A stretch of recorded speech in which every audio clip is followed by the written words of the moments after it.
estaré hoy en esta conferencia mostrando varios estudios y evidencia de cómo cambia el desarrollo de la respuesta inmune en ambientes tropicales. La primera gran pregunta que uno se realiza es si realmente pudieran existir estas diferencias en el desarrollo del sistema inmunológico al estar viviendo en un ambiente como el trópico. El trópico es realmente una región bastante extensa del mundo que está delimitada por el trópico de Cáncer y trópico de Capricornio, pero que en él ocurren muchas cosas. Una de ellas es el hecho de que tiene un clima cálido durante todo el año y existe la coincidencia de que la mayor parte de los países subdesarrollados también se encuentran en esta región del mundo. Entonces, la pregunta es si por todas estas condiciones o particularidades pudiera haber un efecto sobre el desarrollo del sistema inmunológico que nos hiciera pensar que todo eso que uno aprende sobre problemas del sistema inmune o problemas alérgicos desde países templados como los europeos pudiera tomarse a pie juntillas en nuestros países. Y me voy a referir a algunos puntos particulares porque realmente pudieran haber muchas situaciones o factores que estarían involucrados en la modulación de respuesta inmune, pero quiero hacer énfasis en estos puntos a continuación. Uno es revisar algunos estudios relacionados con la vacunación y la respuesta que tendrían los niños de nuestro medio a dichas vacunas. Lo otro se relaciona con los estímulos que existen en nuestro ambiente que pueden promover la respuesta tipo 2 y cómo específicamente los parásitos pudieran promover la alergia. Aquí en la imagen vemos un niño que podría ser representativo de cualquier niño del trópico, el cual está expuesto a los ácaros domésticos todo el año. Los ácaros son la principal causa de alergia en nuestro medio, pero también está coexpuesto a infecciones como los helmintos, resaltando Ascaris lumbricoides, y también se describen una alta frecuencia de infecciones respiratorias que pueden presentarse durante todo el año, aunque se reconocen algunos picos. La interacción entre diversas fuentes infecciosas y ambientales pudiera también estar influido por el background genético, entendiéndose esto la ancestría. Por ejemplo, el hecho de que haya un mayor componente africano en nuestros genes también pudiera predisponer a un mayor desarrollo de atopia.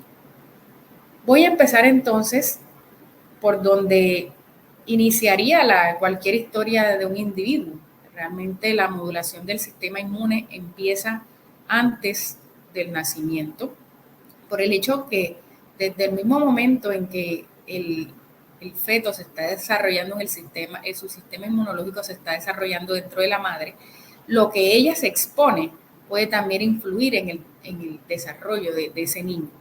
Y de esto hay evidencia, sobre todo en aquellos estudios que precisamente caracterizan a las exposiciones maternas y la respuesta materna y luego siguen los niños hasta cierta edad.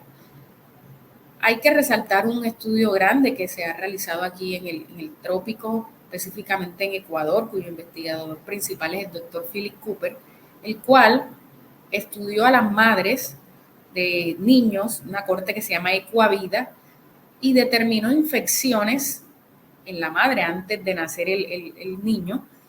Y, por ejemplo, una de las infecciones que más estudió fue la ascariasis, que es la helmintiasis causada por Ascaris lumbricoides, y comparó cómo respondían las células T de cordón umbilical, que serían representativas del lado del recién nacido, dependiendo entonces del estatus infeccioso materno.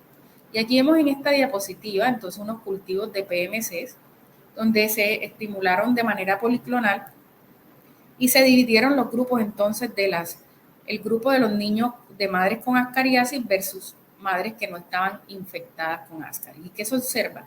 Que los niños de madres con ascariasis tenían desde su cordón umbilical unos linfocitos T más reactivos, tanto TH1 como TH2.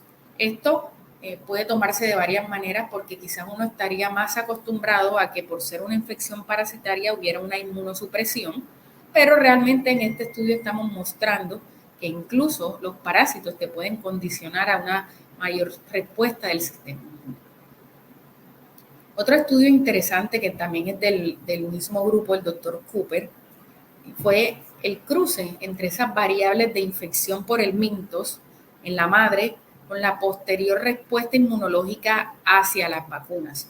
Y él tomó como desenlace principal las vacunas orales y midió entonces la respuesta IgA a estas vacunas, rotavirus, vacuna del polio oral, la OPV1 y OPV3, encontrando que los niños que venían de madres con infecciones helmínticas tenían unos mayores títulos de IgA hacia estas vacunas, lo cual no se encontró con vacunas que eran inyectadas, como por ejemplo la vacuna de la difteria o la de texoide tetánico.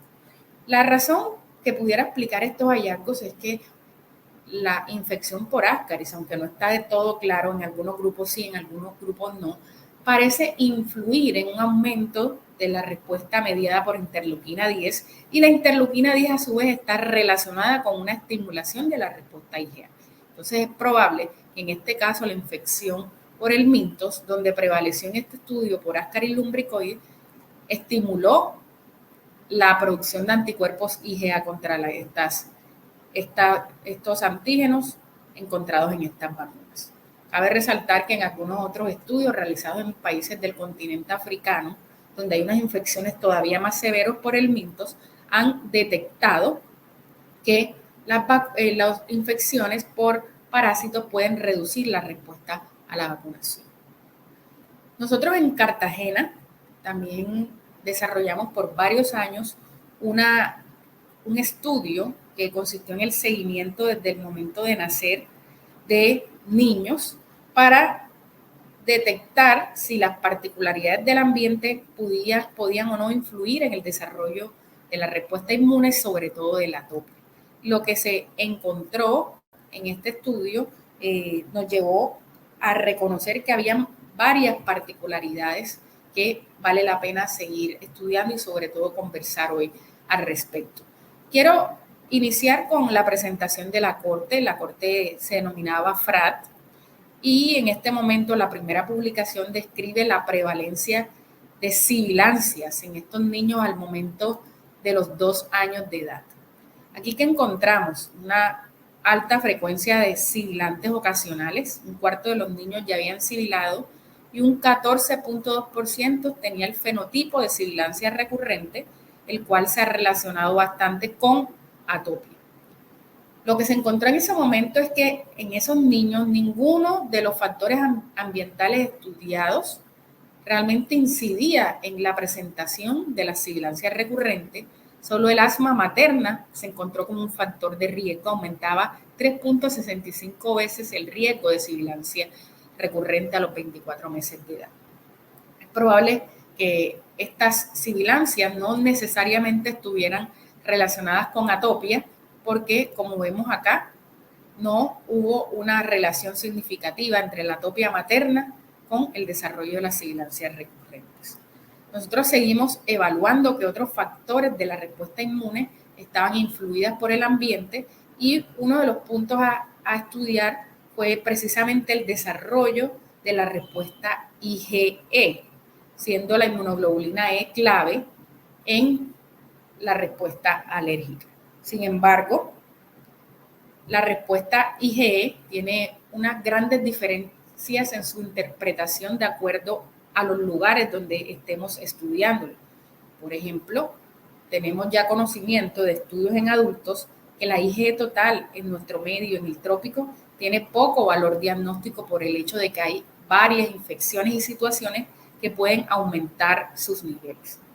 También hay evidencia de países escandinavos y otros países de Europa que la IgE total alta en el cordón umbilical nos podía estar hablando de una sensibilización in útero y también nos podía predisponer al desarrollo de enfermedades alérgicas. Por eso nosotros nos hicimos esa gran pregunta aquí en nuestro medio, de si realmente había influencia de ese estado inicial, ese punto representativo del tiempo, la IgE total del cordón y la posterior evolución de la respuesta IgE en los niños. Encontramos de hecho que sí hubo un grupo de niños que tenían IgE total alta en el cordón umbilical, no encontramos IgE específica quizás había que usar un método más sensible, pero con el punto de corte del Immunocap, que fue el método de referencia en el momento, no detectamos sensibilización in útero hacia los extractos de cuerpo completo. Sin embargo, a medida que pasaba el tiempo y se medía los niveles de IgE en estos niños a los 6, 11 meses, o sea, en el primer año de vida, en el segundo año de vida, casi tercero y cuarto año de vida, vimos cómo iban aumentando los niveles de IgE y la sensibilización hacia los ácaros y hacia Ascaris, encontrando unas cifras que realmente fueron sorpresivas. Por ejemplo, que ya en niños que no necesariamente se había definido que eran alérgicos o sintomáticos clínicamente para alergia, ya habían niveles de sensibilización de hasta 33% para Ablomia tropicalis, 19% para dermatofagoides y una alta frecuencia de sensibilización hacia Ascaris. Y también observen cómo la IgE total está aumentando a través del tiempo, comenzando con 24 kilounidades por litro a los 6 y 11 meses de edad y terminando a los 3 años con una media geométrica en la población de 167 kilounidades por litro. Esto es un valor que, si ustedes se piensan en los valores de referencia que nos pueden hablar para Atopia en otros países como Suecia, que es de 150 kilounidades por litro, estamos viendo que ya nuestros niños a los 3, 4 años de edad ya están cursando con niveles mayores de IgE total, lo cual no necesariamente entonces se traduce en respuesta alérgica que se va a traducir en síntomas. Ahora bien, volvemos a la pregunta de si hay una relación entre esa IgE temprana con el posterior desarrollo de alergia. Primero nos hicimos la pregunta de qué predisponía a tener la IgE elevada en el cordón umbilical. Y se encontró que los principales determinantes de la IgE alta en el cordón se referían a la IgE total materna. Claro está que nosotros descartamos por un método que es la medición de IgA en el cordón umbilical que esta IgE alta no se debiera a contaminación, dado que si vemos hay una relación entre IgE total materna e IgE de cordón. Descartando que es contaminación, podemos hipotetizar que hubo un riesgo, un paso, digamos, pudiera ser la heredabilidad de este rasgo de tener la IgE total alta, o también que el ambiente ProTH2 de la madre predispuso a que el niño hiciera también una IgE total elevada. Y encontramos aquí que la sensibilización materna a los ácaros también era un factor de riesgo para tener la IgE elevada en cordón umbilical. Y algo que también llamó la atención fue el hecho de que la sensibilización a helmintos como Ascaris aumentaba el riesgo de tener la IgE elevada, así como algunas condiciones del hogar como la presencia de cucarachas y la presencia de mascotas. Entonces encontramos que la IgE total en el cordón podía estar relacionada con factores que tienen que ver con la madre, pero también con factores ambientales en donde la madre se estuvo exponiendo. Ahora, sí, la pregunta de investigación, ¿esa IgE total de alta en el cordón influía en los posteriores niveles de IgE específica? ¿Y qué encontramos? Que los niños que tenían la IgE total elevada desde el mismo cordón umbilical mostraban unos niveles mucho más altos, una evolución más alta, como esta línea verde de acá, de la IgE total, de la IgE específica, perdón, Ablomia tropicalis, Dermatofagoides teronícinos y Ascaris lumbricoides. Asimismo, la IgE total fue aumentando mucho más en los niños que empezaron con la IgE alta en cordón umbilical. Aunque estamos viendo mayores niveles tanto de IgE total como de IgE específica, la gran pregunta es si estos niños sibilaban más, siendo esto un sinónimo de mayor riesgo de alergias. Esa pregunta la resolvimos mediante una comparación de las frecuencias de sibilancia recurrente entre los dos grupos, es decir, los niños con la IgE alta en cordón y los niños con la IgE baja en cordón. Y sorpresivamente encontramos un efecto protector de esta IgE total alta en el cordón umbilical, con un odds ratio ajustado de 0.26 y un intervalo de confianza donde el límite superior no tocó la unidad. Y esto incluso estuvo ajustado por sexo, por el estatus materno de asma y por estado socioeconómico, manteniéndose esta relación. También lo analizamos con una variable longitudinal y encontramos unos niveles de IG total que crecían más bajo en los que eran sibilantes recurrentes. ¿Protegería entonces esa IG elevada en cordón umbilical al desarrollo de sibilancias? Este es un hallazgo que es contradictorio y lo primero que uno se preguntaría es si otras personas han encontrado algo similar. Y en ese momento, haciendo la revisión de la literatura, encontramos un antecedente de un estudio realizado por Songer y colaboradores en donde encontró que los niveles de IgE total en cordón umbilical también eran más elevados en niños que nunca habían sibilado. Fíjense aquí la cifra de niveles mayores de 1.9 kilounidades por litro en cordón fue de 19% en los no sibilantes comparado con cifras de 5.9, 4.5 y 10% en los tres grupos que se relacionaban con sibilancia. Entonces, esta es una evidencia que se replica en dos países distintos donde ambos están ubicados en la región tropical. Pueden existir varias explicaciones. Una es que esta IG total no está representando realmente una respuesta alérgica donde la IG específica interactúa con alta afinidad y de granula basófilos, de granula mastocitos, sino que puede estar relacionada con el boosting que hacen los parásitos en el sistema inmunológico de los niños. Algo también interesante de nuestro estudio fue el hecho de que cuando nosotros hicimos una evaluación transcripcional de genes relacionados con la respuesta TH1, TH2 y genes reguladores, encontramos que los niños que sibilaban, este grupo de acá eran 17 niños con sibilancia recurrente, mostraban valores más bajos de expresión tanto de genes TH1 como genes TH2 y genes reguladores. Es como si los niños que desarrollaban sibilancia recurrente tenían una disminución de la respuesta inmunológica. Entonces, esto de alguna manera está relacionada con el estudio pasado, en donde la respuesta TH2 más fuerte pudiera incluso protegerte de sibilancias, pero bajo la hipótesis de que estas sibilancias no están realmente relacionadas con alergia, sino quizás con infecciones virales que están causando dichas manifestaciones clínicas. Siguiendo con el punto de si esa IgE que hemos estado detectando, ponemos a recopilar la información que he presentado, una IgE total alta desde inicios de la vida, IgE específica que también va aumentando con el tiempo, una sibilancia que no está explicada por la IgE total. Entonces, ¿qué está pasando con estas sensibilizaciones? ¿Serán una confusión diagnóstica por el hecho de usar extractos? Por ejemplo, vemos como con el extracto la respuesta Ablomia tropicalis es de 40.7% en niños a los 6 años de edad, o sea, todavía es más alta la respuesta.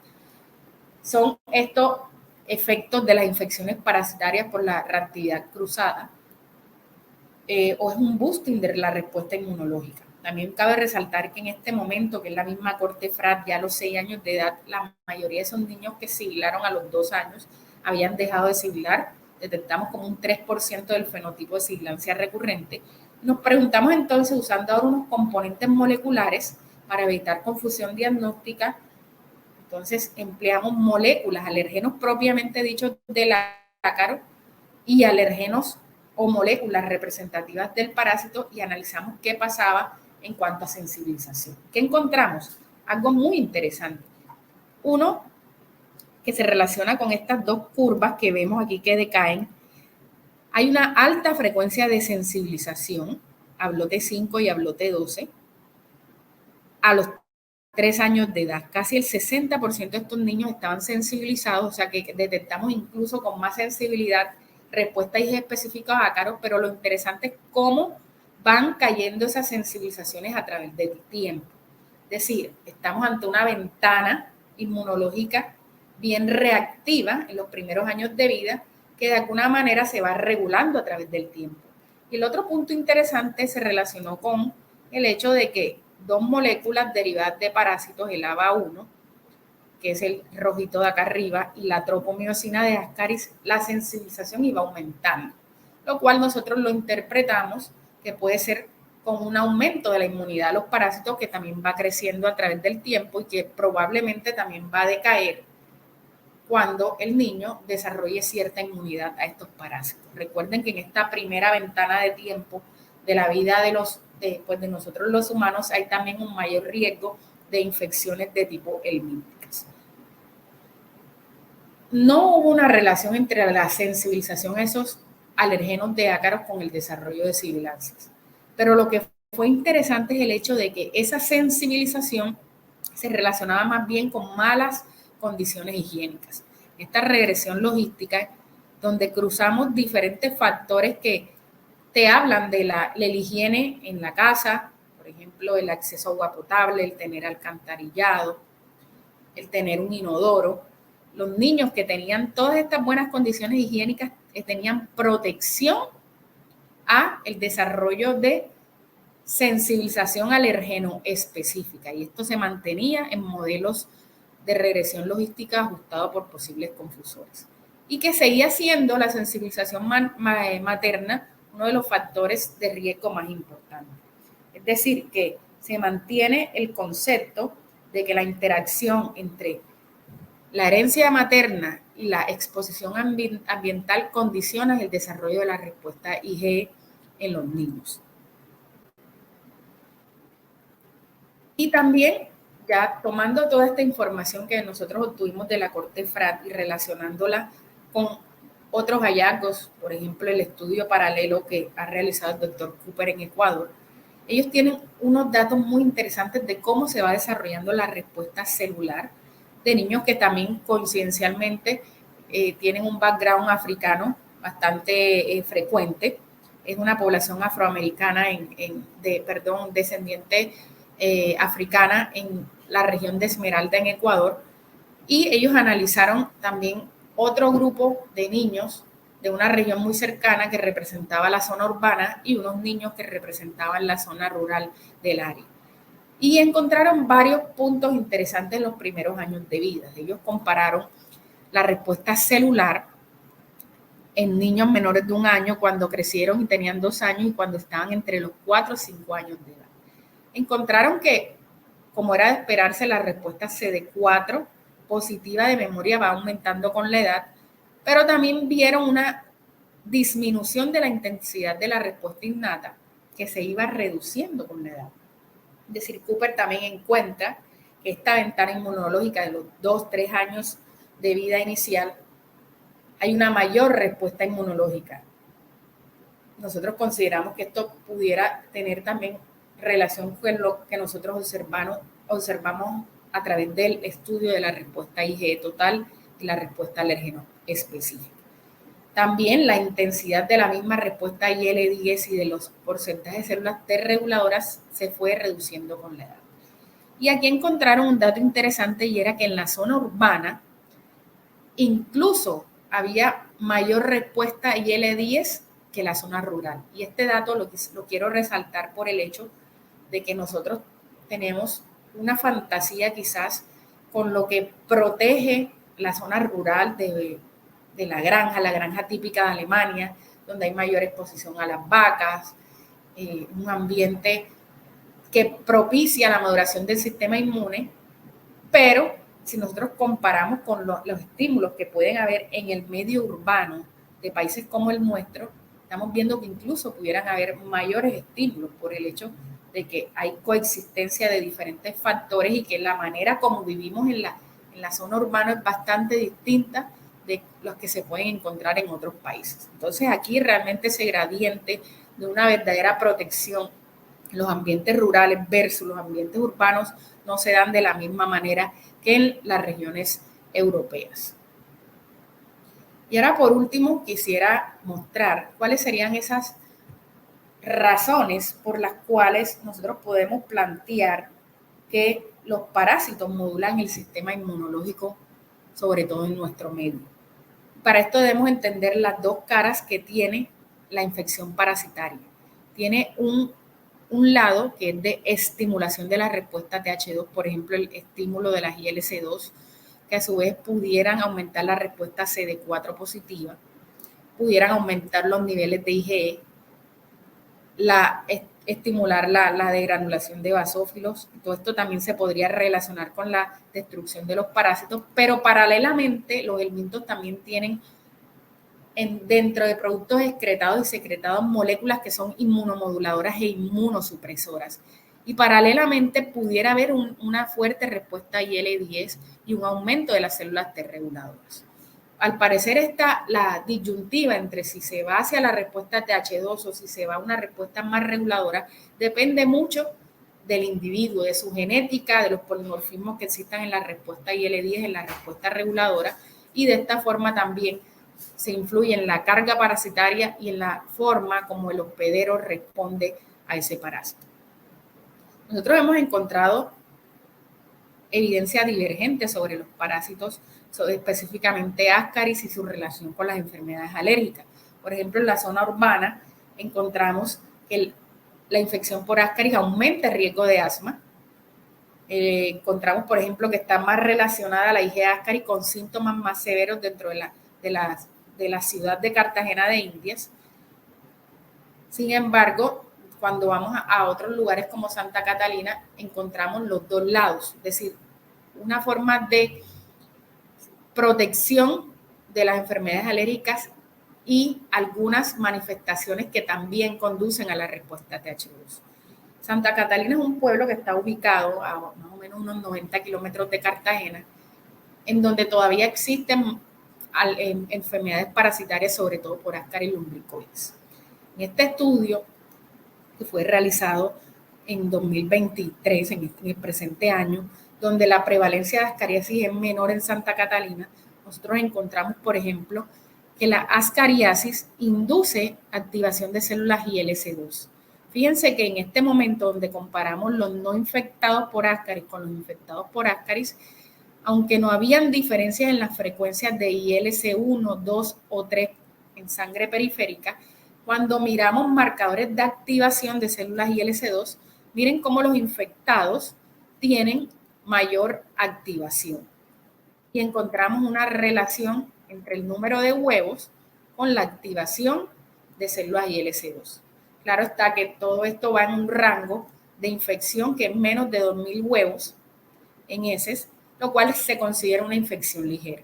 Sin embargo, en este mismo estudio, que también fue realizado en colaboración con CIAF, en los profesores Mubechel Agdis y Sesmi Agdis, lo hicimos más o menos unos 6, 7 años atrás, y estamos ahora escribiéndolo para publicación. En este momento había una mayor posibilidad de encontrar casos severos de infección parasitaria, y encontramos cómo la infección leve realmente no influye tanto en aumentar la respuesta reguladora, en este caso medida por células B reguladoras, pero miren cómo la infección severa sí aumenta las células IL-10 positivas, linfocitos B y IL-10 positivos o BREX. También hubo un aumento de la IL-10 en cultivos estimulados policlonalmente, hubo mayor IL-10 y una reducción de la respuesta, por ejemplo, TH1 medida a través del interferón gamma. Miren cómo está caída, esto es significativo en el grupo con infección severa. Ya entonces, para terminar, podemos concluir, uno, que las infecciones tempranas por el minto pueden modular el sistema inmunológico desde temprana edad, y que estos primeros años de vida que se viven aquí en el ambiente tropical representan una ventana inmunológica de alta reactividad, tanto para la respuesta IgE como para la misma respuesta reguladora, incluyendo la variable interleuquina 10 y las células T reguladoras. Y otro punto importante es que hay que analizar con mucho cuidado o interpretar con mucho cuidado la respuesta IgE a temprana edad, porque esta no necesariamente se va a traducir en enfermedades alérgicas, dado que hay estímulos ambientales que aumentan la IgE, pero que puede darse un contexto acompañamiento de una respuesta colateral reguladora, o incluso que sea una respuesta IgE policlonal que nos lleve al desarrollo de manifestaciones de tipo alérgico. Bueno, muchas gracias por la atención.